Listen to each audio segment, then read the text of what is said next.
Hello, and welcome to Outnumbered the Podcast. I'm Audrey. And I'm Bonnie. We are experienced moms to a combined total of 19 children. In our weekly episodes, we explore relatable topics using our perspectives of humor and chaos. Tune in for advice and encouragement to gain more joy in your parenting journey.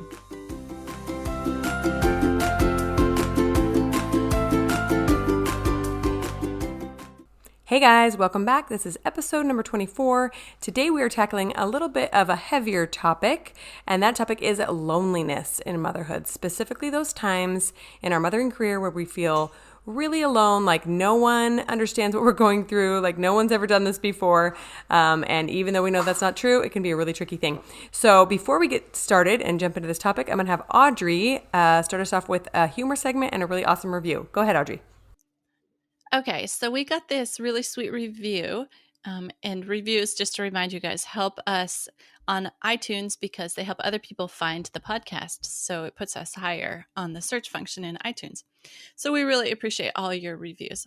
This one is from Ashley Schubert, and it says, fun and helpful. I enjoy listening to this podcast. It's lighthearted and fun, yet filled with wisdom. The stories are entertaining, and it's nice to hear from moms who have been there, done that. Oh boy, have we ever been there, done that. That's so nice. Thanks so much, Ashley. Yeah. Okay, so I have a humor segment too. Of course, right now I have a baby, and we're dealing with colic, and he gets a little bit...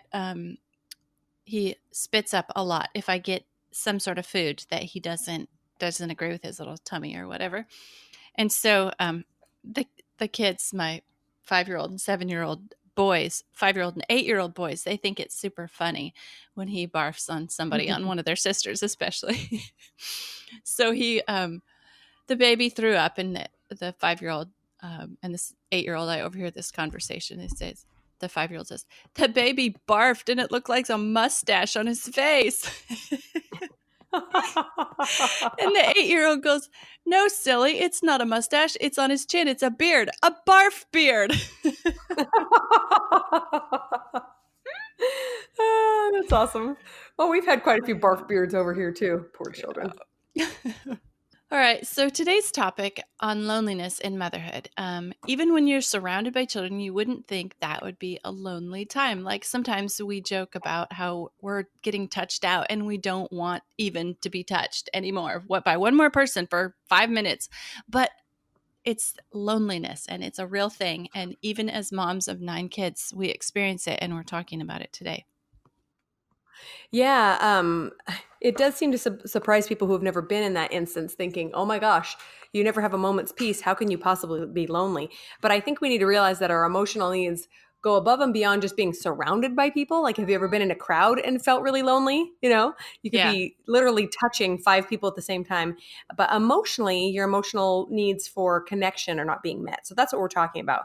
And moms especially struggle with this, especially stay-at-home moms, because you can literally go days without seeing another adult human being, except maybe your husband, unless he's gone too on business or something. So I just want to share some of my first experiences with loneliness as a mom. Obviously, it started when I was first a new mom with my baby. So I went from working full time with a bunch of adults to staying home full time with a baby who couldn't converse with me, and all these feelings and all these emotions, all these scary things I was going through for the first time, and not really anyone to talk about it. So right around this time, I remember meeting someone at church who was new to the area, and she was also in my same scenario. She had a new baby, and our babies were just a few weeks or a few months apart, and she invited me over to her apartment to watch a show.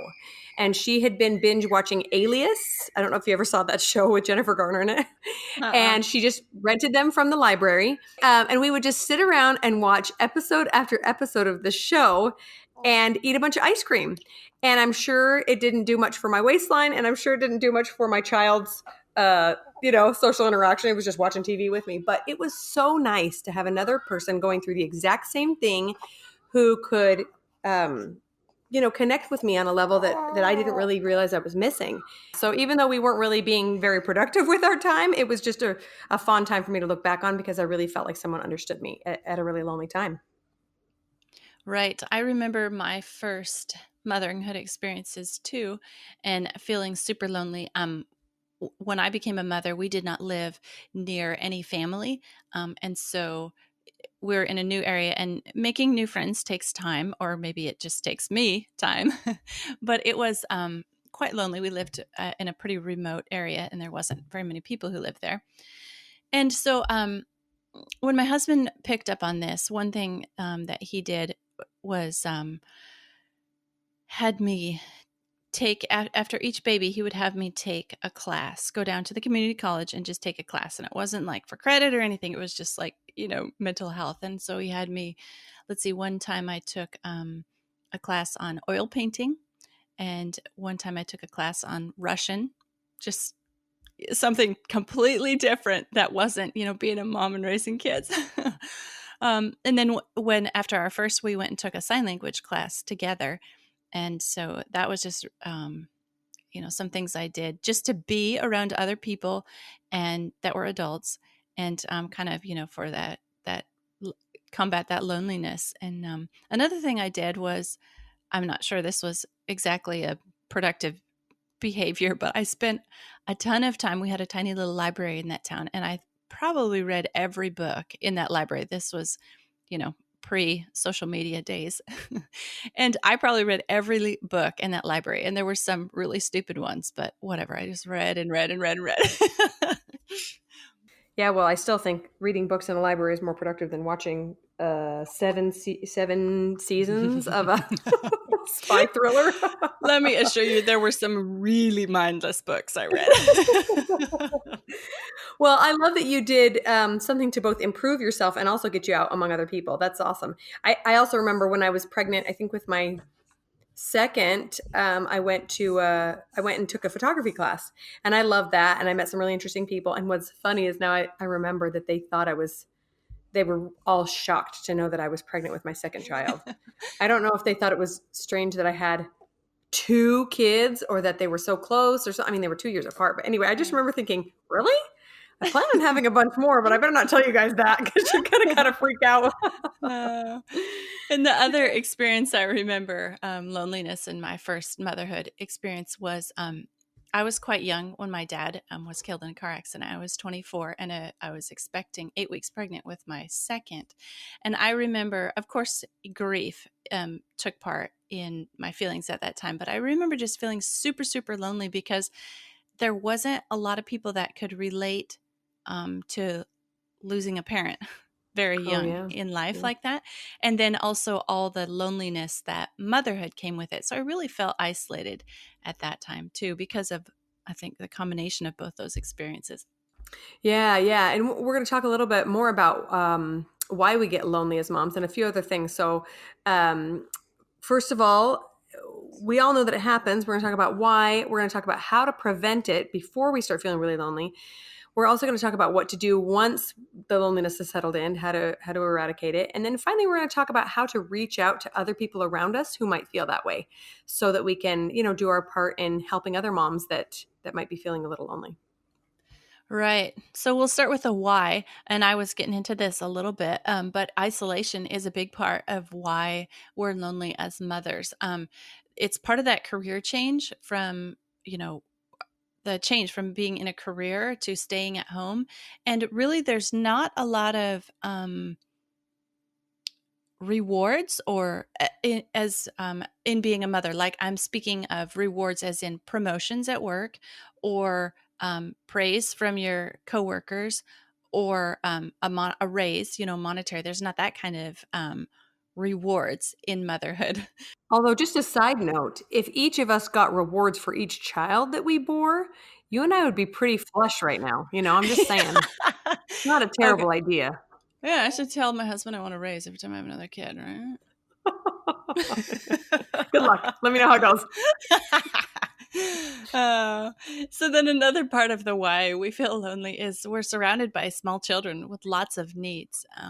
Just everybody needing something from us at one time, and not physically being able to change 2 diapers at once, or, feed a kid and wipe a kid and whatever else we've got going on. That is lots of needs there. Feeling overwhelmed, which we've talked a lot about in previous episodes. I think we discussed that one in our When You Want to Quit. Pretty good, feeling overwhelmed. And then a busy husband or one who travels a lot can also make you feel pretty lonely and isolated because I think as new moms and figuring it out, we do depend on our spouses a lot to help us through that time.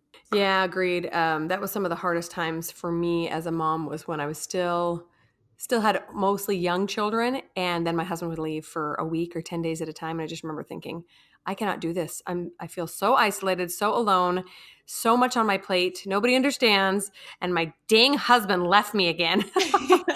They can be really, really frustrating periods. So totally agree.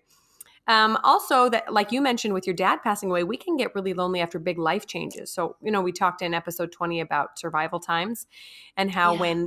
when big life circumstances are altered, all of a sudden it just kind of throws us into this topsy-turvy time.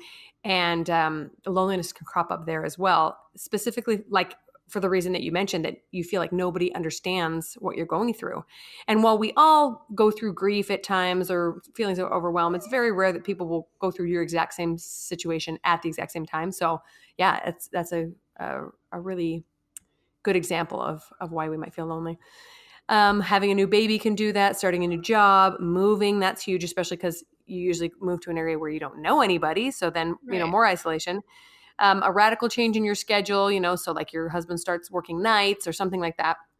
If you choose to homeschool, that was a big one for me as well, because all of a sudden my friends, I didn't have a lot in common with my public schooling friends. They all put their kids in school and went out to lunch, and I was still stuck at home teaching my kids, which I love doing, but at the same time, I missed the social interaction that I was hoping for.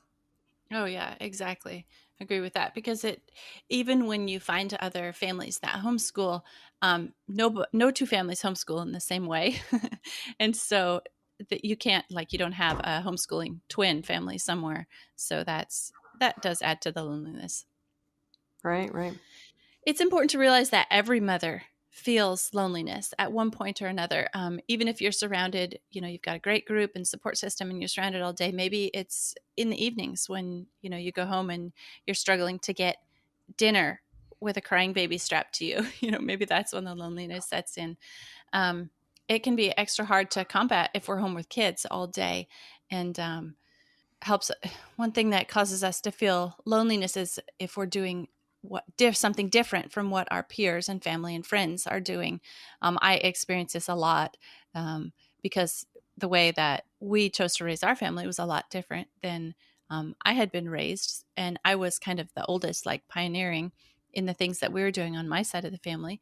And then we lived at first in our early marriage, we lived a long ways away from my husband's family, who was raising their family in more similar ways as far as homeschooling and natural medicine and all that. So I didn't have anybody really close. So that was, those differences can cause you to feel the loneliness too. Yeah, you bring up a good point. We talk about this a little bit in episode 12, Mothering with Intention, where we talk about having the courage to do things that you know are right for your family, even if they're totally different from everyone around you. But that can cause some loneliness because all of a sudden you're questioning your decision. Is this really the right decision? You're getting backlash maybe from friends and family who disagree with your decision. And that can definitely feel lonely. So I just want to mention here that it's important to realize that there's nothing wrong with you, right? Just because you're feeling lonely or isolated, like literally every mother in the history of ever has felt this way. In fact, probably most fathers too. It's just a natural phase of life. And for moms, I think we go through it a little bit more than others because we're like supposed to be the rock of the home, Meanwhile, everybody depends on us, everybody needs us, and you just feel like you need someone, right? Instead Yeah. of just being needed all the time. Yeah. Um, and this can be extra hard to combat if we're home with kids all day, like I mentioned. I just say that so that we can expect it, and hopefully we can give you some tried and true hacks for feeling better, and we'll get into those in just a sec. Right. And before we get into those, we do want to say that just like we talked about, or when we were interviewing Kim in our episode on postpartum depression, that if you can't shake the loneliness and the depression, please seek help. Yes, definitely. There is no shame in that. You want to be healthy and happy for your babies. So, okay, so we're going to move on to number 2. So we first talked about why we feel lonely. Number 2 is how to prevent it. So we've talked about when to expect loneliness, like a major life change or a move or that sort of thing. Start to pay attention to the triggers that cause loneliness. So sometimes it'll be a big life change, like moving, and sometimes it'll be something small, like or smaller, like your husband leaving town, or sometimes it'll be something like finding out that some of your old friends got together without you, that sort of thing. Yeah. Nowadays, I've learned that I get lonely when my husband leaves town. We already mentioned that. When my big kids are gone, so having big kids that can have like normal conversations with you is really helpful in the loneliness aspect. I wasn't expecting that, but when my Oh, oldest got to yeah. be about 8 or 9, I thought, oh my gosh, I don't feel as isolated anymore. I feel like I have this funny kid I can talk to. I mean, not that I'm going to tell him all my hopes and dreams, but it was nice to have another person that could talk something other than toddler baby talk. So I notice when my big kids are gone, for some reason, I can feel a little lonely. Or for me personally, when I'm struggling with blogging or business issues that most of my other friends don't understand, so I don't have a lot of personal friends close to me physically that are bloggers or business owners, and so I'll struggle with things and I'll just want to talk to somebody about it, and I won't have anyone to talk to, you know. So yeah, those are a few things that trigger my loneliness. Yeah, I can totally relate to having big kids. And I think it's kind of helped shape my relationship with my older teenagers, is because like I just need them to be my friends, seriously. And when there's that tension, that relationship tension, and if you don't get along with your teenagers or all that, or whatever might cause hardship with teenagers, it's like I'm losing my friend, my person to talk to. So in a kind of selfish for me way, I want to be friends with my teenagers to help me out with some of that loneliness. So yeah, I totally get you there. Some of my other triggers for loneliness are feeling like I'm the only one who can deal with the baby's needs. And granted, when you're breastfeeding, and we did a great episode recently on breastfeeding, but when you're the only one who can meet the baby's needs when it's crying, um, that kind of triggers loneliness in me. Like, dad can bounce him, or older sister teenagers, they can help out and bounce him. But there comes a point when I'm the only one that can make the crying stop. Yes, yes. I totally get that too. It's funny that you say that because that just happened the other day. I was just so done with everything. I just needed a break, and my husband kept bringing the baby to me because he couldn't get him to calm down, and I just kept thinking, "Ah, why do you need me?" And don't get me wrong, I love cuddling with my newborn, and I love having baby bonding time, but it is tricky to be needed all the time. That can be a really frustrating and lonely feeling. Yeah, I find that happens especially in the evenings. Okay, so other triggers of loneliness for me are seeing other moms or blogger meetups, like on social media. Everybody's getting together and having fun, and I'm stuck at home, with all these kids needing me. And then in the downtime after having a baby, that's kind of a lonely time for me because personally, I take a little bit longer to recover, and so I have to force myself to take time and just not do things, and that like I get lonely just spending time in bed for a Yeah. while, just Yeah. me. And in fact, I was going through one of those moments, I think, when I texted you um, after maybe a week or so after I'd given birth, and I sent you that text about I forgot how much baby boys like to pee when they have the diaper off. I was like, I just need somebody to relate to me for 5 minutes. Yeah, that's a time for me too. In fact, I think we talked about this in maybe our pregnancy podcast about the 4 days after birth or something. That's when the hormones start to plummet, Yes. and that's when I found myself getting into kind of a funk too. All of a sudden, I'm like, oh, the guests have left, the visitors have Yeah. stopped, and it's just me and this baby, and I I'm just want to bored. get up and do stuff, and I'm bored. Yeah. Yeah. So just recognizing these triggers that can cause loneliness will help us prevent from feeling too badly. So, for example, I like to plan things to do for when my husband's out of town, like this crazy road trip we just did. My husband left for a week, and I was like, sweet, see you later. Or when my big kids are gone, sometimes I'll try to plan something fun just for the little kids. I've also made a few good blogger friends who understand those business unique challenges. So I'll reach out to them and say, hey, I'm struggling with this or this. Instead of expecting my next door neighbor to understand what I'm going through, I just reach out to somebody who will, and helps me feel not so alone about it. Right. Some things that I have developed or learned in how to prevent loneliness, head it off before it starts, is first of all, I try to make sure I have a very rich spiritual life and stay in contact with um, uh, people who can help me spiritually, but also like stay in contact with the spiritual realm through prayer and so on to just help me feel like there's someone else out there who cares about me. That's a selfish way to put it, but um, sometimes that does help me. Then developing friendships outside of family um, is one that like I mentioned, for me, friendships take time to develop, and so working on developing those friendships before I need to rely on a friend. Does that make sense? Yeah.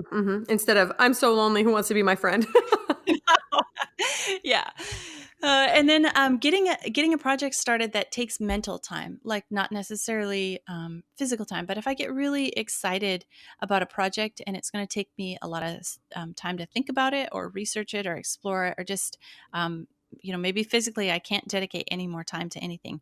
But if my mind, while I'm changing a diaper or drawing a picture with my kid or coloring whatever, if my mind can be working on something a little more grown up, that helps take my mind off the loneliness. And then like I mentioned earlier, if I know a lonely time is coming up because of having a child or moving or something, if I'm scheduling a class, just forcing myself to get out and get with other people and interact. Because for me personally, it's easy just to stay home and do nothing. So sometimes I have to be Yeah. forced.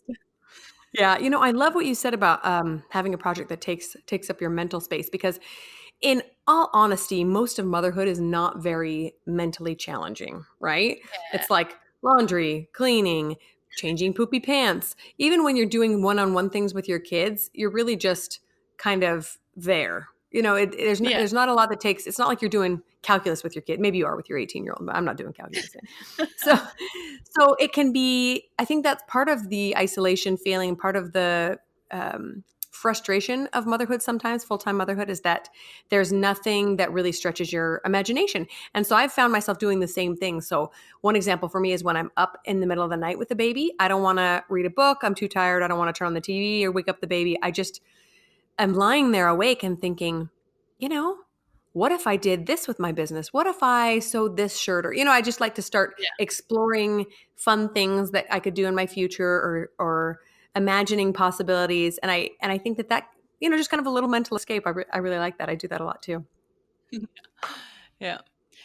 Okay, so now we're going to talk about some solutions for when you are feeling lonely. Maybe you didn't get the preventative measures in place, or maybe you just are feeling lonely some days. Been there. So create a group of friends who also struggle with this and send out a text saying you need to get together. That would be a local thing. Or organize or plan other, even solo activities that elevate your mood. Sewing always does it for me. Or watching or reading a comedy, organizing, doing something kid related, but with fun music on. Exercising always helps me out too, just to kind of shake myself loose of that. So going back to reading comedy or reading a book. I've been spending a lot of time laying down nursing my baby because we talked about in our episode on breastfeeding, I mentioned I have an oversupply. And what's funny is you recommended La Leche League. And so when I was going to put a link in the show notes to that, I started digging around on the La Leche League website for information about oversupply. And sure enough, it's a thing that other women have. And it helped me out just from I guess, a loneliness perspective to just think about, oh, there's other women who have too much milk too. Yeah, you're not the only one that struggles with that. Yeah. Yeah. And then so I was reading about it, and one recommendation was just to lay down when you're nursing so it doesn't come out so fast. So I've been spending a lot of time laying down nursing, but I can't just like lay there and think if I have something to distract me. So I told my teenage girls, I need some books to read. So get me a stack of books and put them here on my bedside table. And then whenever I'm nursing, I can read. And they brought me a whole variety, everything from Kim by Rudyard Kipling to Agatha Christie. They brought me a book on social styles and how to communicate. They just brought me all these books. Just it did help with like, okay, so I'm up here on my bed again in the middle of the day nursing a baby, and it just helped my mind take off of it. So I guess that's a recent loneliness experience. Yeah, so a couple of examples that I've used as solutions to loneliness is Marco Polo groups. So are you on Marco Polo, Audrey? No, tell me more about Marco Polo. Okay, so it's this awesome app that is a video chat app. So you can invite anyone, and then it's basically like a little recorded snippet, and then you just talk back and forth. So I'll record a snippet of me talking, saying, "Hey, how's it going? This happened today. Do you believe I had to fish a kid's underwear out of the toilet?" Blah blah blah, and then my friend responds back. And I started a group on Marco Polo with a handful of college roommates that we've known each other for 20 years and are just great friends. We still get together sometimes. And it has been one of the best things when I'm overwhelmed or I'm lonely or frustrated, I get on there and I just say, this is what happened today. How are you guys' days going? And they come back one on one and just tell me how their days are going or what they're struggling with or what they're succeeding with. And it is so nice. It's almost like having my old friends right next door with me. So I love, love, love Marco Polo chats with friends. Okay, that sounds really cool. I'm gonna have to look into that one. Yeah, you need to go download it. It's awesome. We can chat. Okay. Social media can help, but here's the caveat. Keep social media authentic and don't follow people who make you feel badly. So I do this every now and Yeah. again. I'll scroll through my feed, and if I come across a picture that makes me think, oh, I wish I had that. I wish I looked like that. I wish, unfollow. And it's not that person's issue, Yeah. it's my issue, So some people I can Yep. follow and just be inspired by and they make me laugh or they make me smile. And other people, dredge up some negative feelings in me. Don't let that negativity into your life. So only let social media into your life if it's going to uplift you and help you make real connections with people, which it totally can. And then any sort of creating. So I really feel like women in general are just natural born creators. I mean, we literally create the human race, right? So Right. any sort of craft or decorating or playing an instrument, anything that can create something of beauty will make you feel better. Sometimes we just do dance parties in my living room. We'll turn on Alexa really loud and just dance around. That always makes you feel better. Getting some sunshine, getting out of the house for whatever reason, even if it's just to run to the grocery store. So those are some of my tips. Okay. Love those. So now we're going to move on to number 4, which is how to help others who might be struggling with loneliness. So now that we've talked about how difficult it can be, I really think we should make it a priority to reach out to others who may be lonely. So we know that literally every mother on the planet has probably experienced this at some point or another. I haven't met one who hasn't yet, so let's just say that.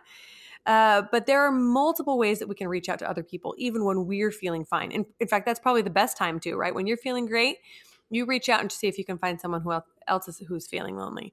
One thought I Yeah. had was to create a Lonely Moms book club. So maybe you can agree ahead of time that you only choose books that are funny or uplifting or really inspiring, and you guys get together once a month, even if it's virtually, even if you just do a FaceTime call and say, "Hey, how did you like the book?" etc. And then finding or even creating a Facebook group on about and for moms. So there are a couple of really great ones that I like. I have one that's for moms of big families that I really enjoy because if I have a challenge unique to having a million children, I'll get on there and say, has anyone else struggled with this? And then a couple other groups I belong to are like a Crunchy Moms group for people who are a little more naturally minded. Anyway, that sort of thing. So you can really create as many communities as you want or find just the community you're looking for. But the trick is to, try to reach out to people who are struggling with the same thing. Yeah, that's something I am really not very good at is reaching out to others who might be struggling. And I think the key of what you said is to reach out when you're feeling good. And when you're not feeling good, when you're in one of those lonely times, um, get a loneliness accountability buddy and a friend who you can just really talk to and spill it out and reach out to each other whenever one of you is feeling down. Um, Share positive thoughts randomly with friends or acquaintances, like on social media. Another thing that is I've heard people talk a lot about, and I keep intending to do this, is start a gratitude journal for yourself. But how about starting one with a friend? And you can, there's virtual apps where you can both do it together and have a gratitude journal together. And I really liked what you said in our episode on survival mode about letting others help you is allowing them to gain merit or gain reward through serving. So I like to keep that in mind on making an accountability buddy. Like they will help you, but you can help them too. You can maybe serve each other. Yeah, I love that. I love that. Really, we all need each other. and we will all feel better when we're reaching out. So don't keep your loneliness to yourself. Share it with somebody else, and I bet they'll make you feel better, and they'll feel better themselves too. And above all, to remember that you are not alone. Everyone has struggled with this, and by reaching out to another person, you can help them cure their loneliness, and they can help you cure your own. So we all need each other. This time will pass, and you'll look back on it with fondness, I think. We all do, right?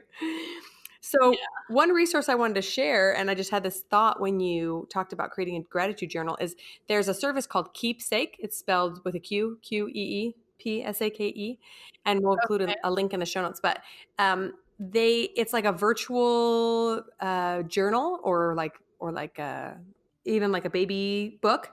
So you can set up alerts to text you random questions. So like right now I have it set up so that they text me and ask me questions about each kid, right? And so I just respond with a quick little blurb. So it might be a question like, what fun things have you done with Kira lately? And I'll respond, and that automatically goes into Kira's file, and it saves it as a little journal for her. But I had the thought that what if you just had it ask you questions for yourself, right? So what are you grateful for today? Or what is some way someone has shown you love lately, or that sort of thing. I just think that could be a really good way to get out of the funk. Once a day you're writing down something positive, just get a little text alert and respond, oh, I forgot someone had done something nice to me and I was kind of wallowing in self-pity, but thanks for the reminder. Anyway, that was just a thought I had.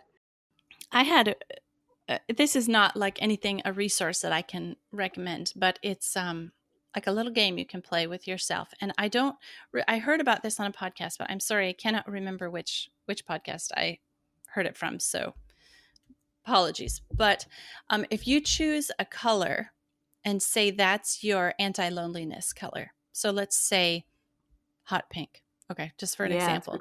And so then yeah. And then whenever you go through your day, whenever you see hot pink, have that trigger just be a trigger for an anti-loneliness thought. Like, okay, so you see hot pink. So every time you see hot pink, you have to think an anti-loneliness thought. Oh, I love that.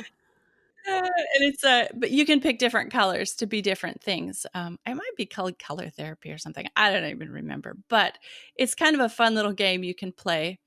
And again, it's kind of an adulting thing to do. You know, every time you see hot pink, somebody's thinking about you, or somebody's with you, or, just whatever. It's kind of a fun thing to try it for a day and see if it makes you feel less lonely. Yeah, I definitely will. Although I think I'll pick a more boring color that I see a lot here, like brown. Okay. We have a lot of brown in Arizona. That way, every time I pass somebody's tan house, I'll think, oh, don't be lonely. Be happy. Everybody loves you. I love that. Well, that's all we have for you guys today. I really hope you enjoyed this. And if you're struggling with loneliness, we would love to hear from you. Feel free to reach out to us on social media or via email, and do your best to try to help others out of loneliness. And I promise it'll help you as well. So thanks so much for listening. Thanks for listening, friends. Click the link in the show notes to subscribe to our email and never miss another episode. Show us some love by leaving a review on iTunes or sharing the podcast with a friend. Thanks for all your support. We'll talk to you next week. I remember meeting hold on one sec. Go away. Oh my gosh. My baby is still not in bed. Where is my son? Hold on one sec. Let me text him. Yeah. No, go back to the house or I'm going to you're going to be in trouble. Okay, hold on one second. They're threatening to leave the yard. I'll be right back. Sorry. No problem. Bonnie, I'll just tell you this since you can't hear me and you'll find it later editing. I think you're really amazing for committing to doing this podcast with so many small kids and not big teenager helpers like I have. I think you're awesome, and I wish I could send one of my kids to help you. But anyway, thanks for doing what you're doing. I appreciate it. Okay, I need you to go out and shut the door, please. Okay, Mommy's. Hey, shut the door, please. Oh, you're so much nicer than me. I'm like, go away. There's got to be consequences. That was only my first interruption. Wait till I come in the third or fourth time. It won't be as nice.